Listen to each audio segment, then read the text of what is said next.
Hi, my name is Fred Parrish, and I'm the CEO of the Profit Experts.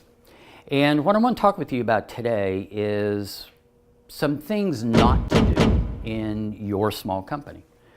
We've all heard about the big business failures like Blockbuster and Pan Am and Kodak filing for bankruptcy after 112 years, I believe it is. What I want to talk to you about today is something that's more relatable. It's a small company. It is actually a very good, very profitable company, but it is an issue that a lot of companies have. A lot of company owners have difficulty stepping out of their comfort zone and making things happen as opposed to just letting things happen. Or as Michael Gerber says, just doing it, and not really paying attention to what is going on in the company around them. So let me tell you about this company.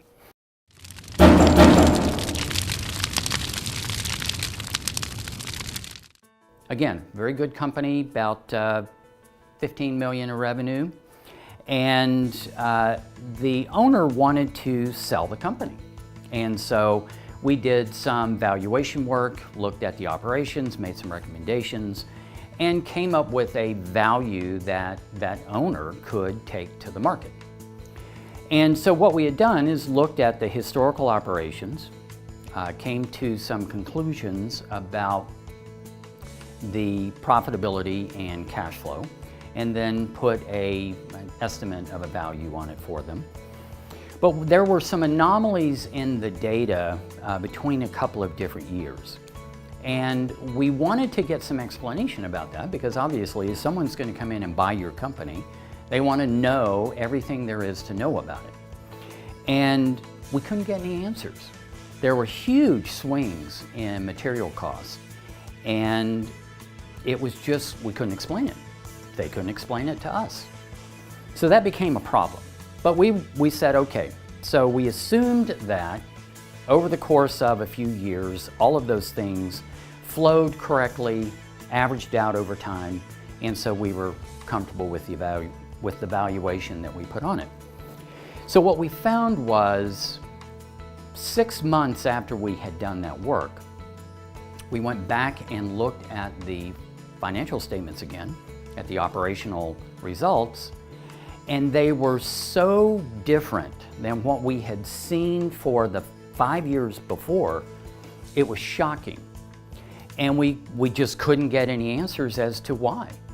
So there was no way to support that valuation for that company. And so now the business owner is left sitting there going, okay, you gave me a valuation of X, and now you're telling me that valuation is 30% of that number.